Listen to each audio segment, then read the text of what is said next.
Welcome and hello. And I've just realised I didn't do my hair this morning. I know you're probably wondering, Lee, how do you look so good when you haven't done your hair? Well, it's 10 to 9 in the morning. I've been up since 4, and normally when I get up I just splash water on my face and just do that with the water in my hair, and I forgot to run the comb through it. So I apologise for looking shabby today, but all in all, I think I still look fucking good. And those of you who are saying, no you don't, Lee, go look at yourself in the mirror, you fucking cunt. You look like shit. Now we got that out the way. Let us look at some questions. And we got some here. I'm just scrolling to the bottom. Okay, let's start off with the first one. What made you decide to get eyeliner tattooed? Good question. It's hard to see, but it's sort of flaking off. And this one here's almost gone.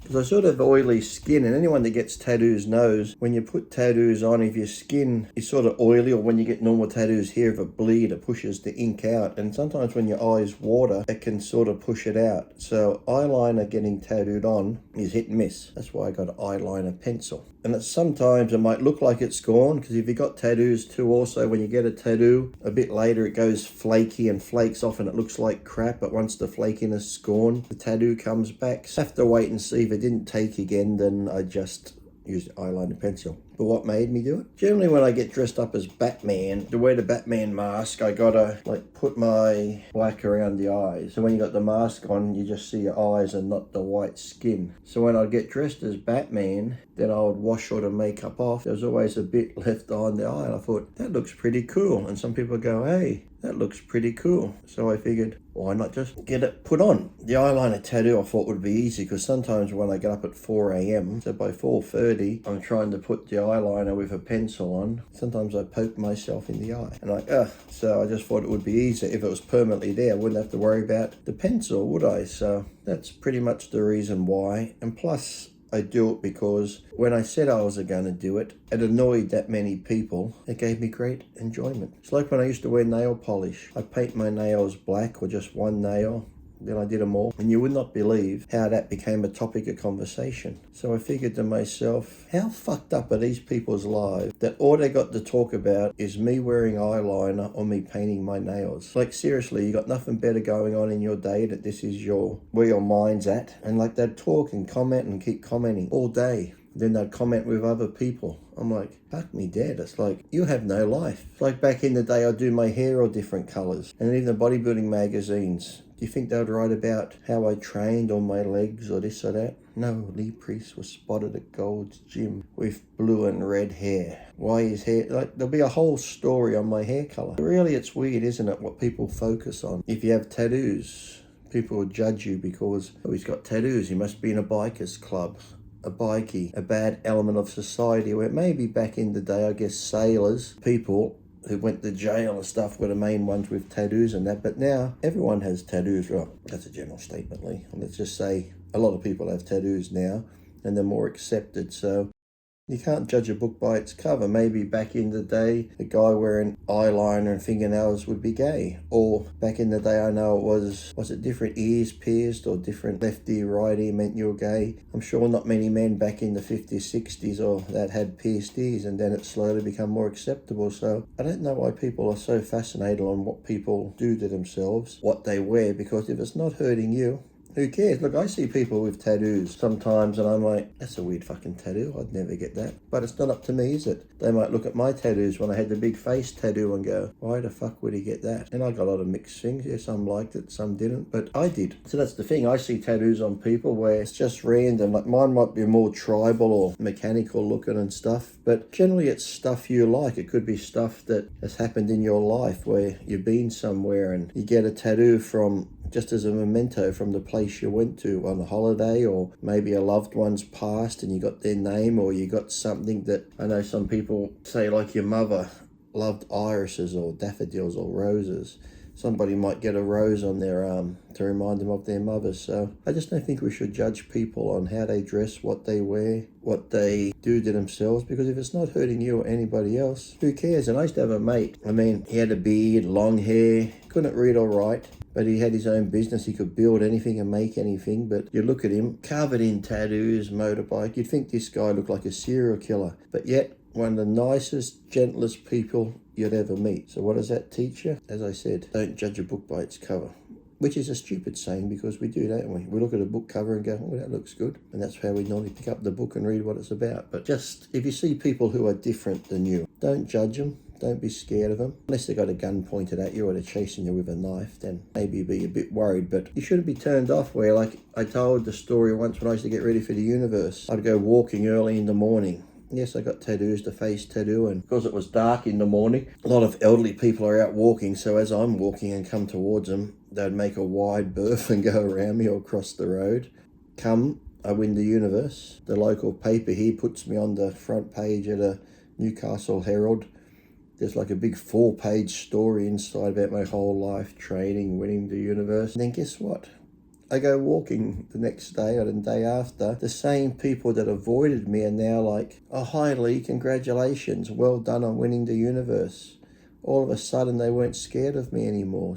I just think we should not be fearful of people because they're different to us. Get to know somebody first. You know, I don't judge people on looks or race, religion. I judge them on their character. If I get to meet them and they're nice, then they're nice. If you get to meet someone and they're totally rude, abusive and blah, blah, blah, generally you can pick up on that. You get like a gut feeling even beforehand. We've all had that where you just like, there's something off with this person. But when I lived in Venice, California, I couldn't tell you the number of homeless people who I spoke to.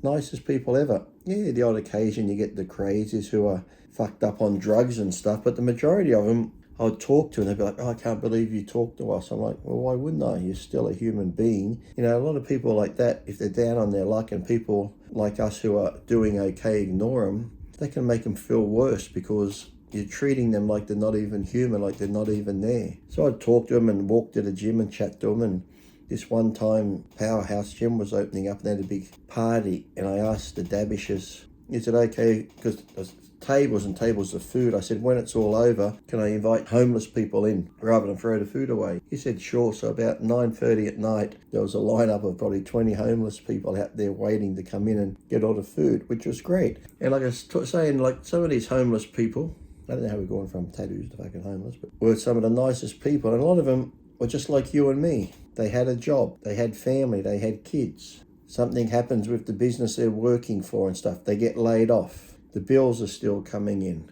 There's no money coming in. They haven't got another job yet. We all know money, yes, it's the root of all evil, they say, but you know, sadly we need money to survive. And if no money's coming in, he's trying to find a job, problems can start at home, fighting with the wife and stuff like that, and things can go on a downward spiral. Someone could start drinking or get abusive, or so many scenarios can come from that. But you know, you could lose the house or you get divorced, haven't got a job. So you should never judge somebody because it could happen to any of us just like that.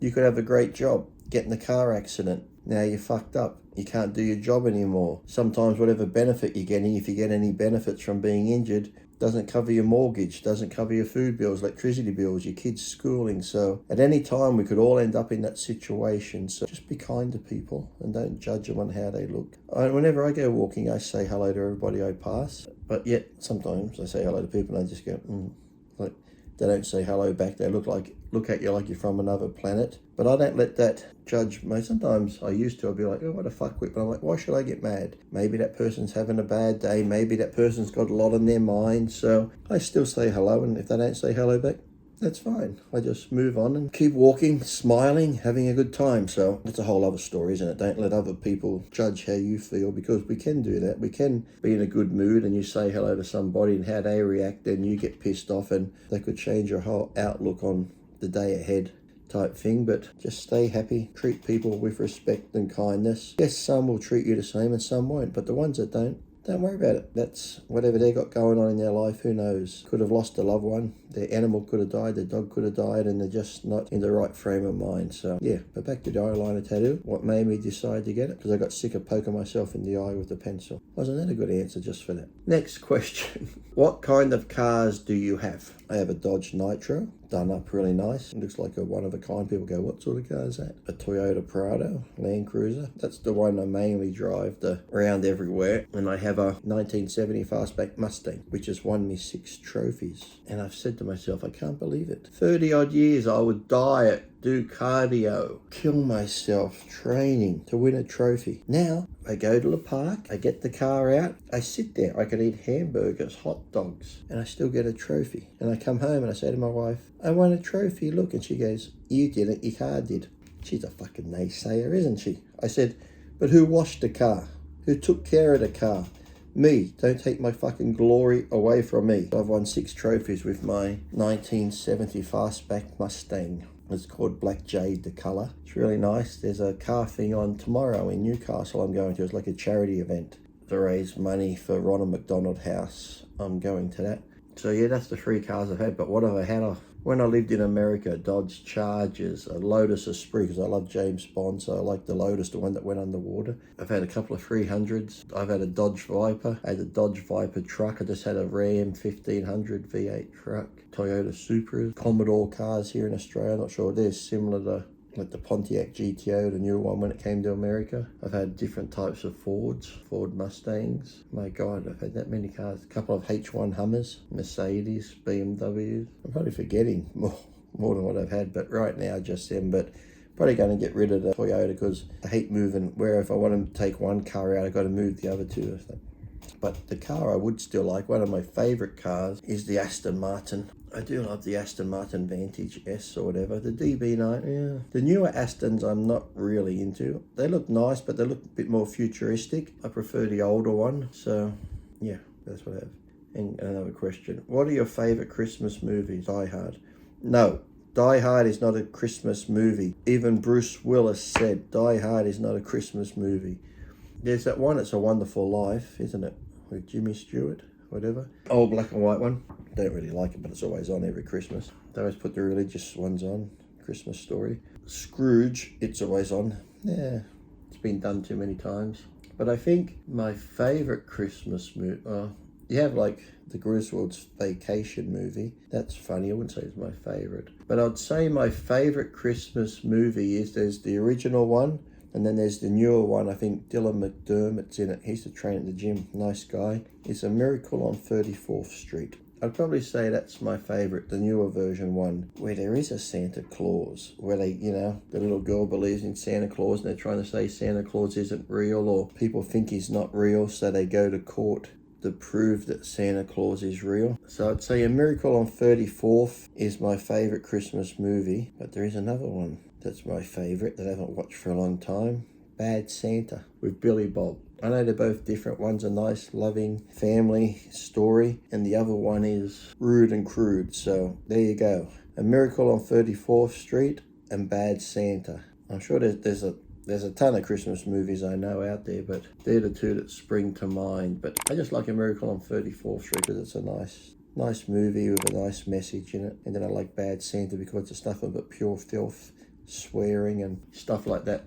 But I'm sure there's plenty of others if I was to sit down and go, oh yeah, I forgot about that one. But that's it. So go watch A Miracle on 34th Street and Bad Santa. I hope you all have nice cars. See, when I get asked questions what cars you have, I always like to know what you have too. So sometimes if you want to ask questions, you can give me more info on yourselves. That way I can go more into it, because then I can discuss what you have as well. And the eyeliner tattoo. So what have we learned? I have a couple of cars. I got the eyeliner tattoo because I don't want to poke myself in the eye. And don't judge people by how they look or what they wear and that. Get to know the person first. Don't go off rumours too. That happens all the time. I heard he's this, I heard he's that. And people go, yeah, I don't like him. Why? You never met the person. Meet someone. Then make up your mind. We learned Miracle on 34th Street is my favourite Christmas movie. Until next time, take care. Now get to the gym and burn all that food off. You fat, lazy. Goodbye.